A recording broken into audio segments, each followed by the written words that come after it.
Cilla Black was an amazing artist and singer. I couldn't believe what was happening in late December 1987 when I got a phone call from her to invite me on her TV programme, Surprise Surprise. What led up to this was the fact I had been a Superman fan from childhood, and all through the 1980s I watched the Christopher Reeve films over and over again. In the end, my daughters wrote to Cilla Black to tell her that it was my dream to fly like Superman, and the first thing I knew about it was the phone call. Oh, and isn't he gorgeous, ladies and gentlemen? Isn't he lovely? Oh, we better not let the Teddy Bear Society see him. They'll want to take him back with them, won't they? Yeah! But he's all mine, and I'll tell you why. Because at this very moment, somewhere near Peterborough, Den Watts... No, it's not Dirty Den, but it's a desperate Den. Yes, Desperate Den is sitting completely unaware that I'm about to ring him. Now, we all know about Desperate Den because two of his daughters wrote and told us about him.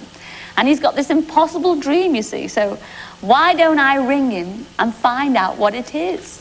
And I've got the phone number here, and you're going to sit on my lappy poos. Yes, and I am going to tickle your tummy. Yes, because that's where I'm going to dial the number. Oh, I've lost the number. And it's 9 digits. Aren't you a lucky bird? Let's see. 9 digits up there in Peterborough. Yes, he's going to burp in a minute, I can tell. There we go, sweetheart. Oh, sorry about that. Oh, dear. 68206. Hello? Hello? Hello, could I speak to Den Watts, please? Yes, you're speaking to him. Am I indeed? Surprise, surprise, Den, it's Cilla here. It's not. Oh, yes, it is. Oh, no, it can't be. Oh, yes, it is. Oh, no, you're joking. Den, you're actually on the telly now. Am I really? Oh, yes. Well, your voices. Now, I've had a letter telling me all about you from two of your daughters, actually. Now, you've got this impossible dream, this burning ambition to be Superman. That's right. Is that right, Chuck? It's all coming out now, isn't it? I hope not. And I believe you actually dress up, don't you? I have done for the occasional party, yes. Well, what's so fascinating about Superman? I mean, what about Batman and Robin? Don't they do anything for you? Oh, no, they don't do anything for me at all, no. It's got to be Superman or nothing. It's got to be Superman. I must admit, though, I'm not crazy about Batman. No, I'm not crazy about the Cape Crusader. No, no. Mind you, Robin seems like a nice boy. I tell you what, Den, we have actually got a photo of you here in the studio. Have a look at this, everybody. Yes.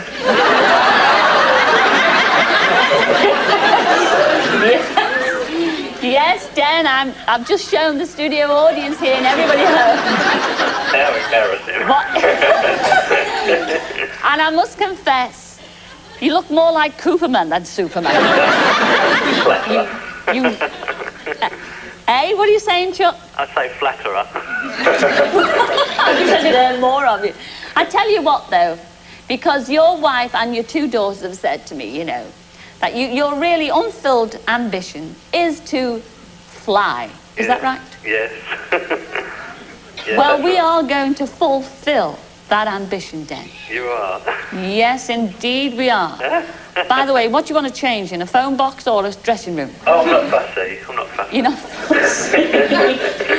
Well, we are going to fulfill your ambition. We want you to come on the show next week. Are you free? Yes, I am.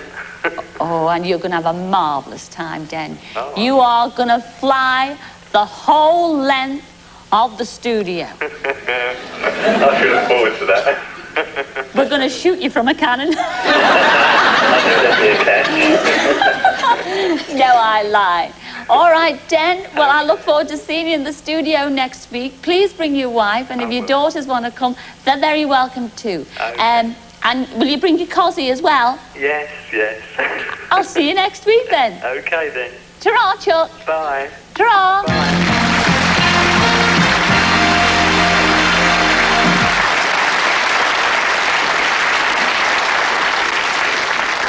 Oh, I shall look forward to that.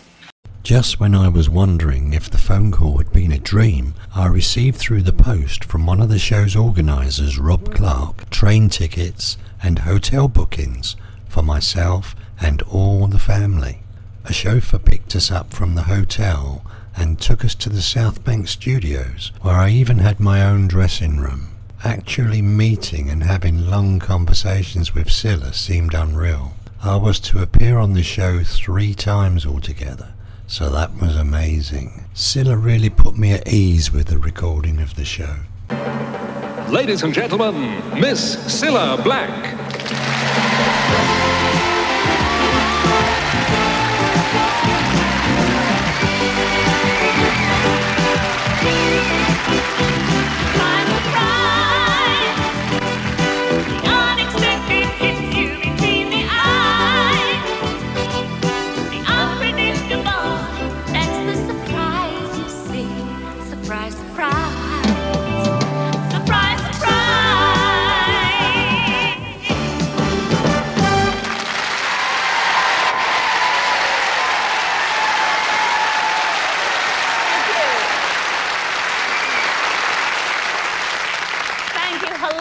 Welcome to Surprise, Surprise, the show where surprising things happen to the most surprising people.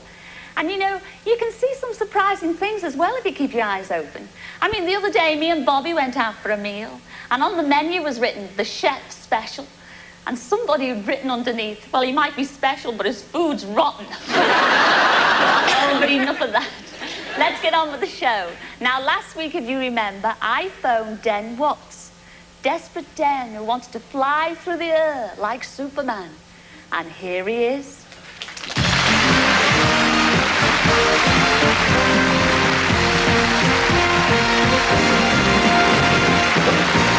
and there's my Superman himself. Welcome to Surprise, Surprise. Thank you. How are you feeling, Den? Absolutely super.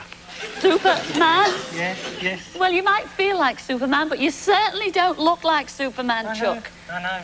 And to look like him, you need special Superman's box. And nudge, nudge, wink, wink, say no more. Watch this. Shush, shush, shush.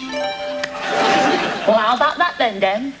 Well, it's not really quite right, is it? Oh, come on. Well, Superman was an American hero. What about that? Never work with children, animals, and temperamental Superman. All right, watch this. Shush, shush, shush. Right then, Den. What about that then? Now you're really talking. Yes, we are indeed. And you know, we're being threatened by Lex Luthor's gang. And you know what this means, Den, don't you? Yes, this is a job for Superman. Go.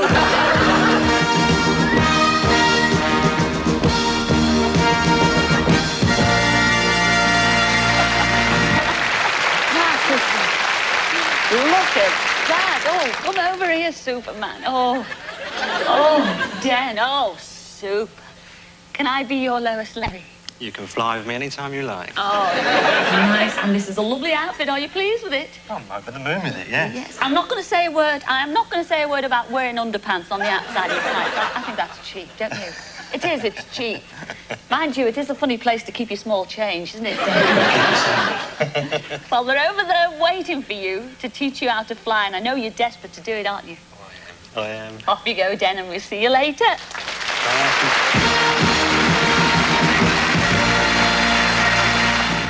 When I ran off to learn how to fly, I didn't realise that it is no walk in the park. First they fitted a harness to me, which goes around the waist and legs, which I drew from memory at the time.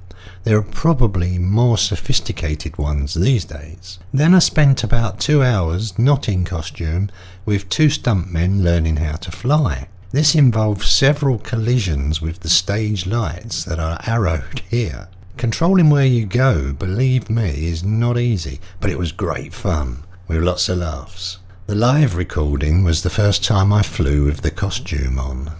And wouldn't it be nice if all journeys were like that? Yes. Are you watching British Rail?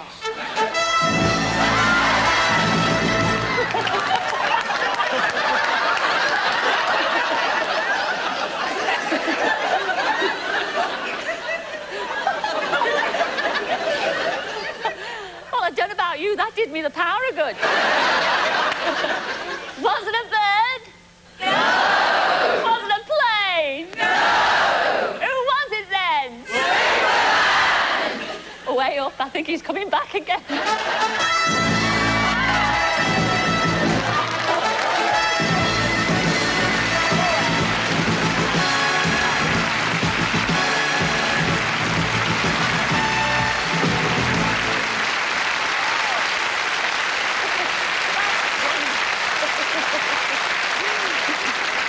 Wonderful, Den.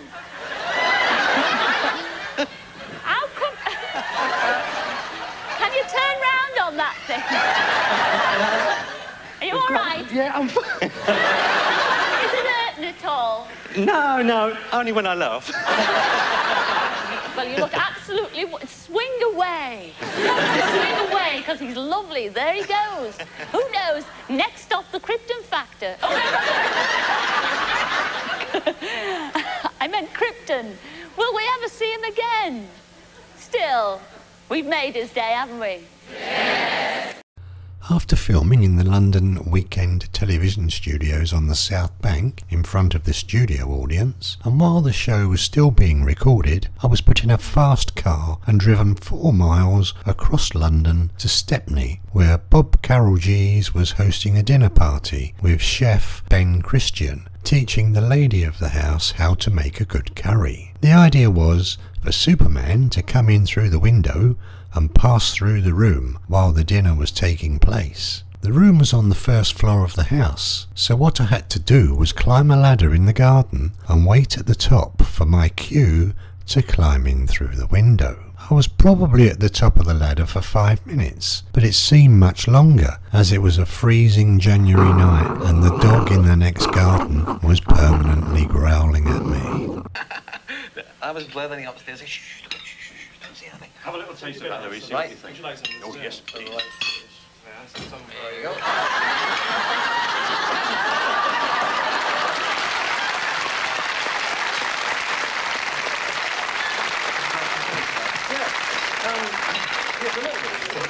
Well, There you go. Mo, thank you very much. I hope you've learned something. After the show, there was a hospitality gathering with all the people involved in the show, where we all had drinks and snacks together and a good chat. By an amazing coincidence, someone that I had previously worked with at Ford's Dunton, a chap called Ray, had been on the same show, so we had a good catch-up, a perfect ending to a perfect day, and one that I will always remember. After we got back home, the local papers were full of it, and I was even sent some complimentary photos from London Weekend Television.